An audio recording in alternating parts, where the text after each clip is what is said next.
Blade Dragon should just pick up his eye and throw it at Talfa just to confuse them.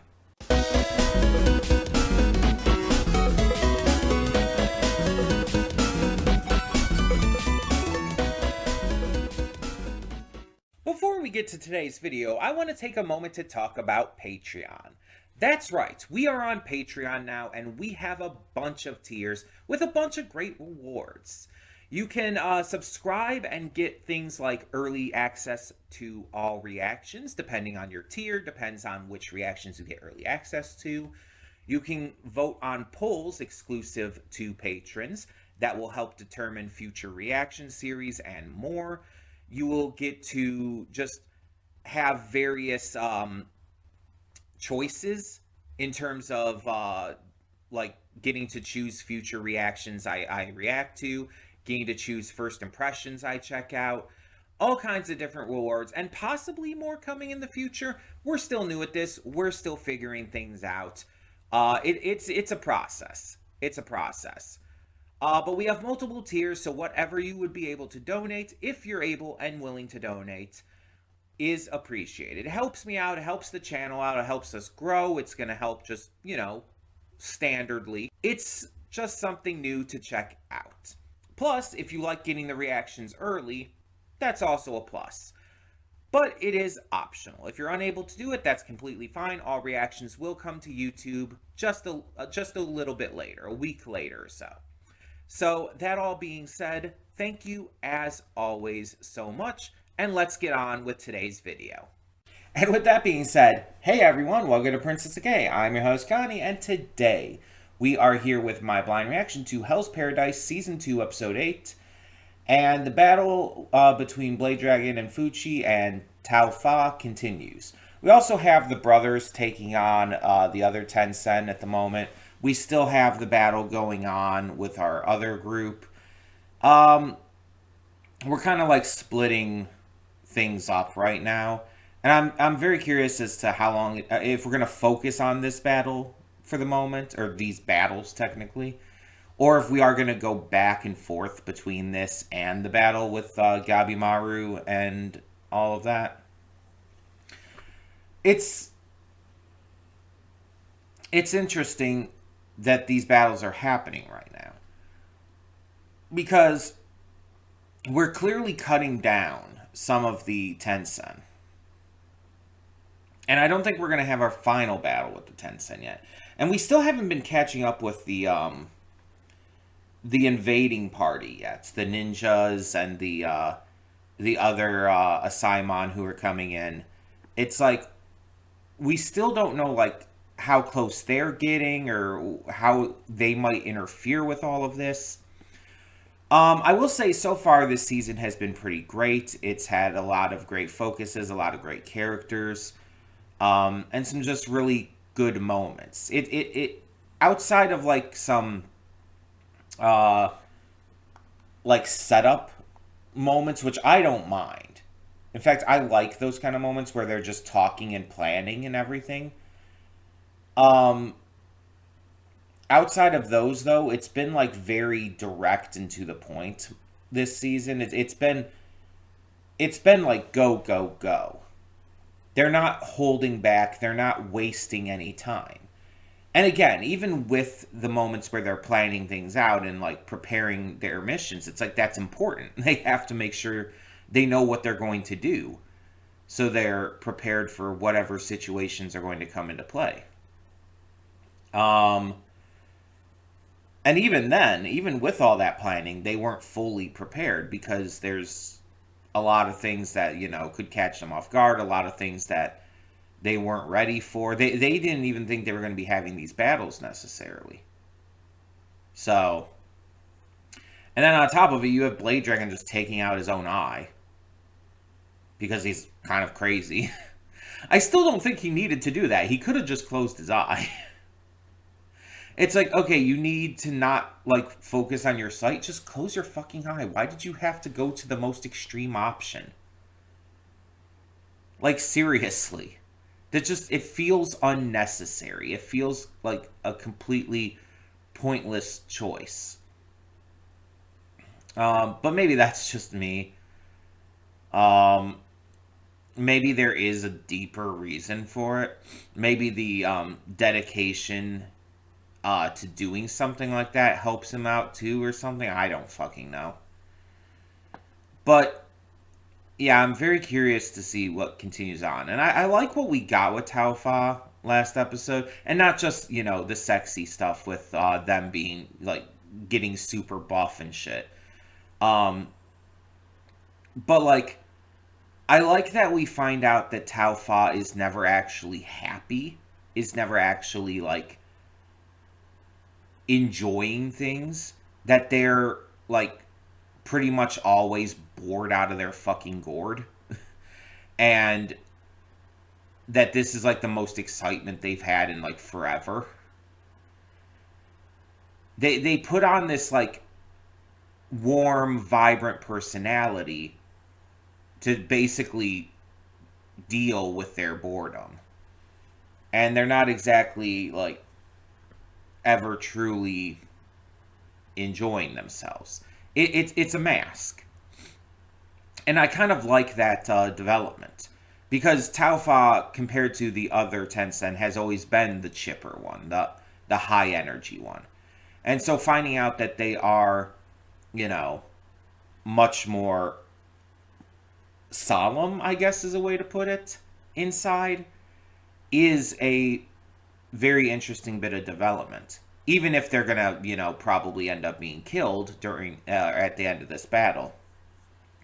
It's like, it's still nice to see that these villain characters are getting that development, are getting that growth, and are having more, put into them. They're not one note. And even though they could be. Like, the creator of the manga could have easily made the Tencent super one note, and it would have worked. It would have made it could have been used to make them feel otherworldly and inhuman. But instead, the creator is like, no, these characters are actually kind of human to a degree. They have genuine humanity in them because they're partially made from human. And they retain some of that. They're able to have human personality despite their lack of empathy, their lack of, moral code and ethical idealism. And I really like that. And you could see it just in the way that they're so different. All of the Tencent are different in the way they try to like meditate and train. They're different in their personalities. And this is shit that I like. Like when they do kind of unnecessary stuff like this, just to kind of like impress upon the viewer that these villains, like, well, in this case, are again made from human, that they have human within them. But in a lot of cases, when this kind of thing is done in media, it's because the villains are human. And they do have that level of humanity to them, even if they are, like, unquestionably evil. Because it makes you realize that sometimes real people can be unquestionably evil. That doesn't mean they don't still have human sides to them. That doesn't mean they don't have things that they like and dislike. Doesn't mean they can't laugh and enjoy things. It doesn't stop them from being, like, unquestionably evil with no gray area whatsoever. But still, it showcases that evil can come from normal people. And this, in this case, shows more this otherworldly view of it, but still shows that even the worst evils, even the most inhuman evils out there, can still have a little bit of humanity in them. It's kind of like a mirror image of the other viewpoint there. And I like that. So yeah, it's really well done. Even with just that little bit of like character depth and emotion we see with Tao Fa.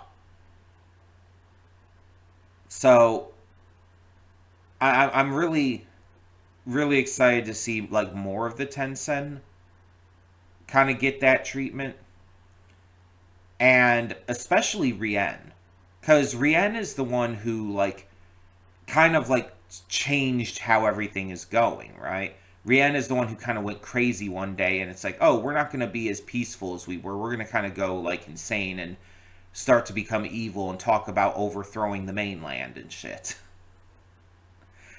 And it's just like, oh, okay. Why?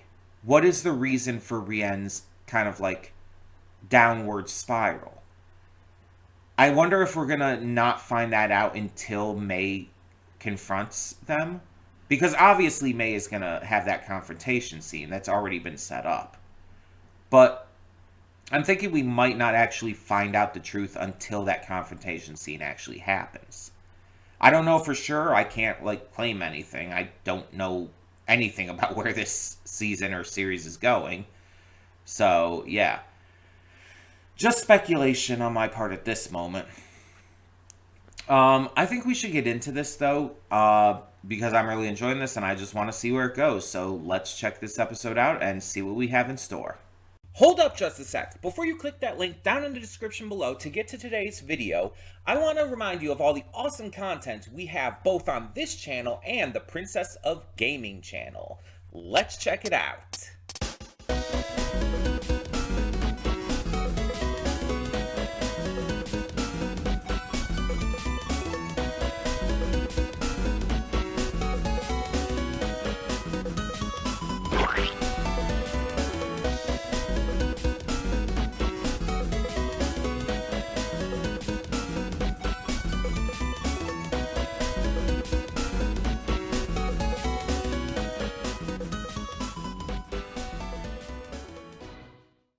Welcome to the Afterthoughts. We'll begin with spoilers in 3, 2, 1, now. So I'm going to start actually with the post-credits scene, because it's going to be very briefly talked about. So we have Jugen and the others still making their way to Horai, and they have gotten the horse whistle used by the Doshi, which is allowing them to control the rest of the monsters and everything. Not exactly great. I think they're called Hoshin? I'm trying to remember all of the names and terms. But we see that the Asaimon and the ninja are going to reach are going to reach Horai a lot quicker now, and that's going to be a problem, obviously. We don't want them interrupting any of the fights we're already in the middle of. It would really suck if they do. But, yeah. We'll see what happens. Either way, let's continue on to talk about the rest of this episode, which does focus on the fight with Taofa and Jufa, who we get a lot more development for this episode.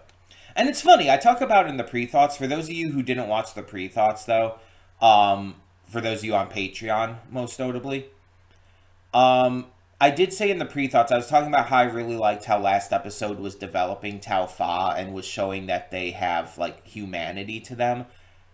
And showing, like, just very real human emotion. Showing how they're masking, their true feelings and personality with, this, like, guise of happiness.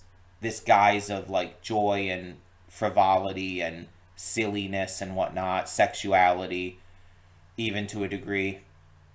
But this episode develops them and Jufa far more. We get to see, like, how they grew up and how they maintained, even after Rienne's downfall, they maintained kind of the original teachings and the original way they were raised. Rienne, for some reason, became corrupt. We don't entirely know the reason yet. But they then corrupted the rest of the Tencent except for Taofa and Jufa. And we see when Taofa, like, does eventually fall in line with it, we can very much tell it's not out of, like, being corrupted like the others, but out of a sense of self-protection.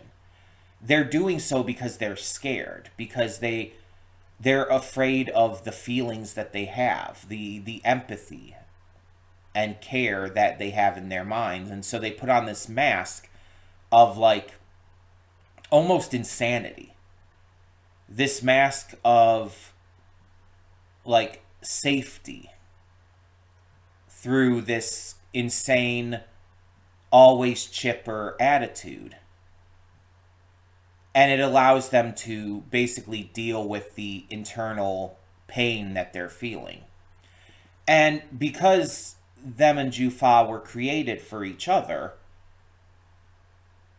Jufa automatically supports and protects them no matter what, falling into that kind of mask themselves.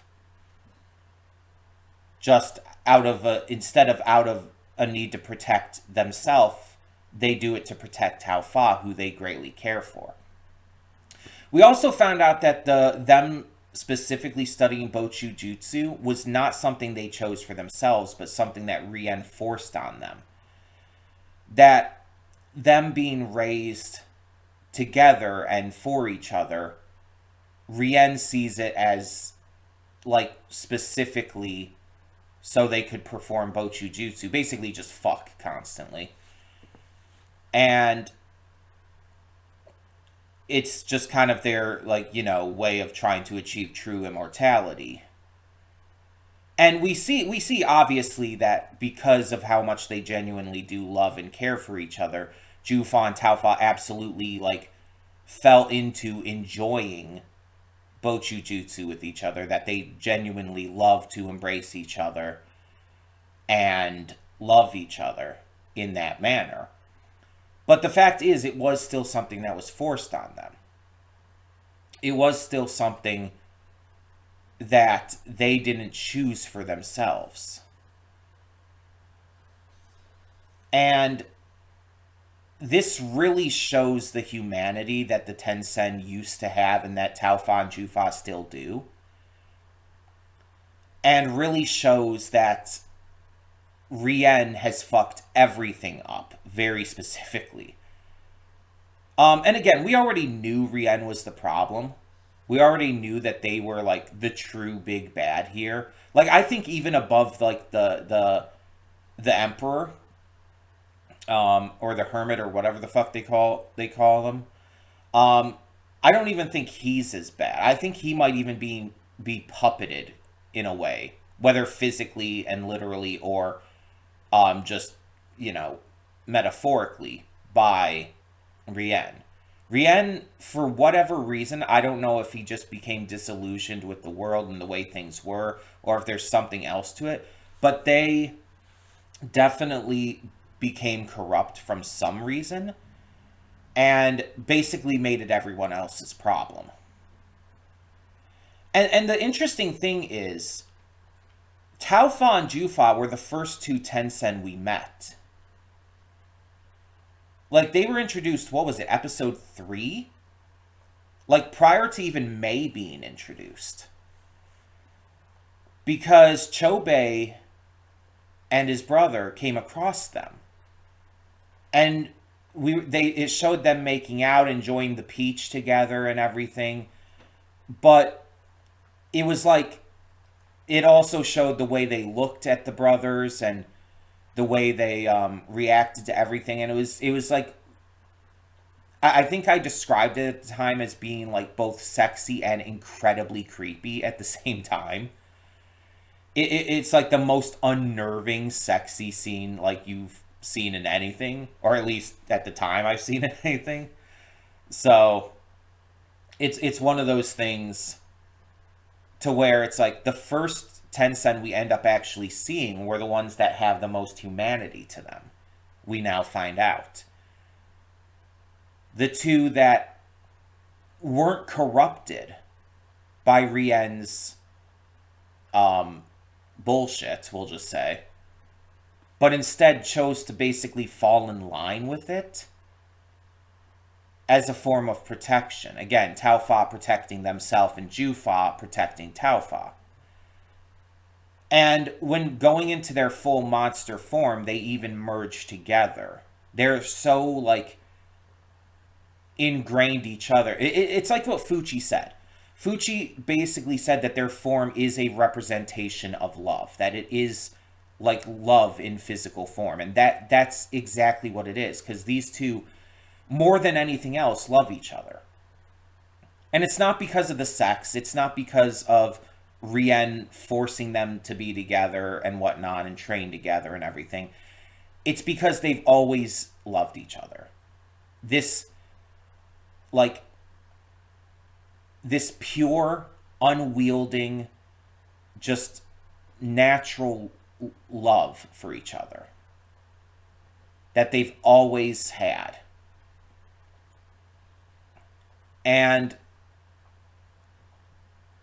I almost could believe, and I don't know if this is going to happen, but I really hope it does. When they die, because obviously they're going to be defeated here, I hope it's sad. I hope it makes me cry. Like, I don't usually, like, actively ask for that. I don't, by any means, like, I don't, like, push that kind of stuff away or anything, but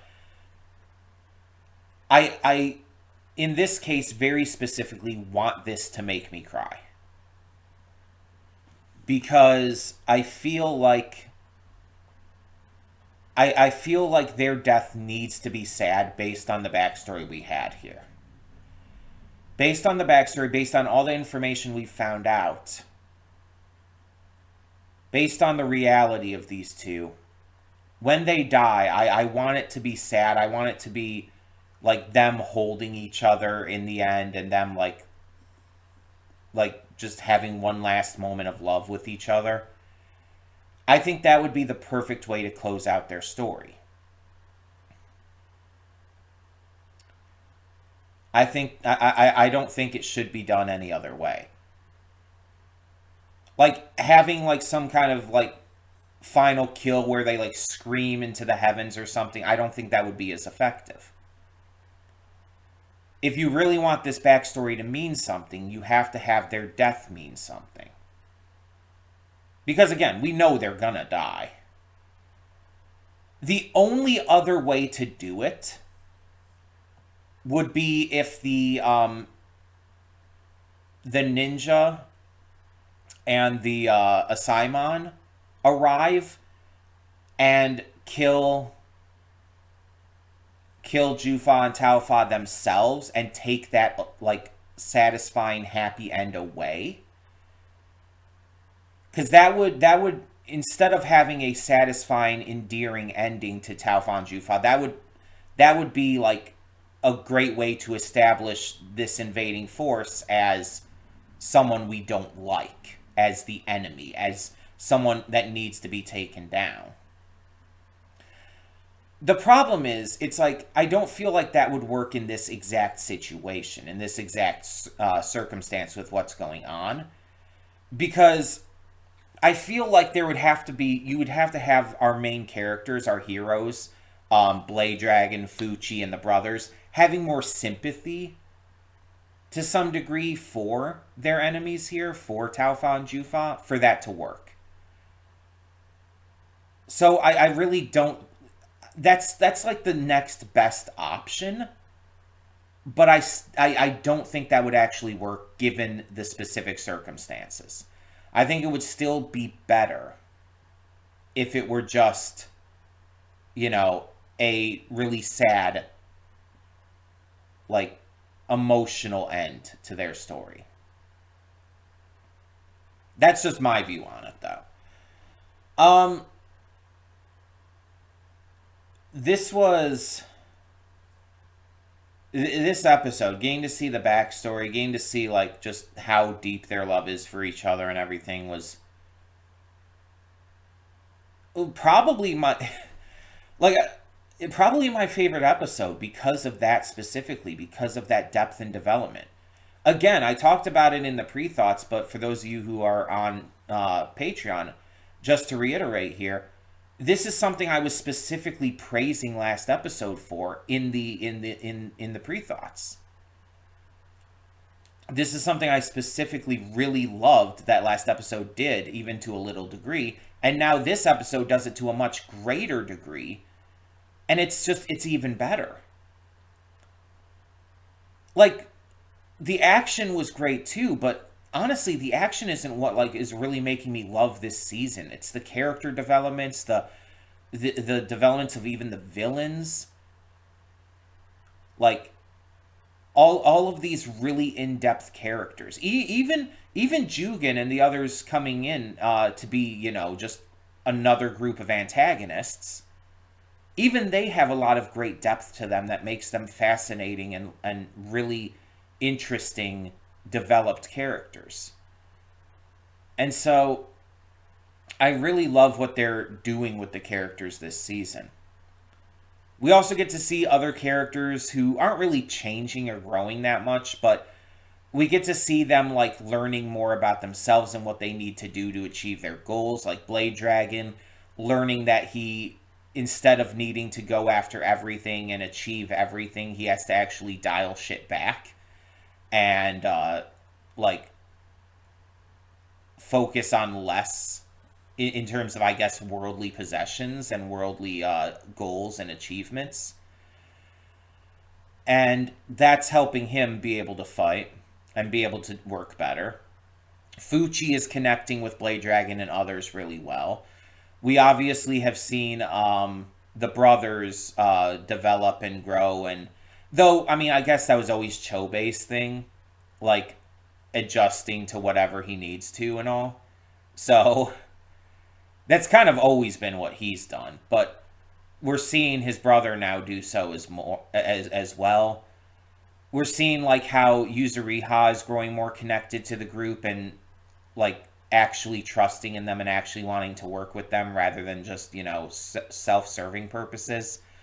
Saguri is like becoming best buddies with Gabimaru to the point where like she trusts him with her life and vice versa. Gabimaru obviously has grown a lot himself over the course of the series. It's like, this is great shit. This is one of the reasons I love this show so much. Because these characters actually develop in meaningful ways.